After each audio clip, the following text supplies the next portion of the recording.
ওই জিবরিল মিকাইল একদিন জিজ্ঞাসা করছে মা জালা আরা কাতাবকি, যেদিন থেকে আপনাকে দেখতেছি চোখে পানি কেন? কখনো পানি ছাড়া তো দেখি না। চোখে পানি টলটল টলটল করতে থাকে, মাঝে মাঝে গড়ায় গড়ায় পড়তে থাকে, এত কাঁদেন কেন? এত কাঁদেন কেন? বসে যেদিন থেকে জান্নাত জাহান্নাম দেখা আসছি উম্মতের ব্যথা আর চোখের পানি বন্ধ হয় না। উম্মতের জন্য চোখের পানি বন্ধ হয় না।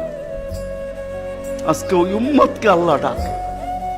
তাইলে আমি বলবো না কেন আব্দুল কাদের জিলানী লিখবে না কেন? চিনেন আব্দুল কাদের জিলানীকে? চিনেন?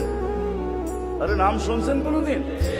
পীরানে পীর বড় পীর আব্দুল কাদের জিলানী রহমতুল্লাহ আলাইহি উনি লেখছেন, হায় ওর চেয়ে বড় হতভাগা কেউ নাই, ওর চেয়ে বড় কপাল পোড়া কেউ নাই, ওর চেয়ে বড় নিমক হারাম কেউ নাই, ওর চেয়ে বড় অকৃতজ্ঞ কেউ নাই, ওর চেয়ে বড় নিকৃষ্ট কেউ নাই।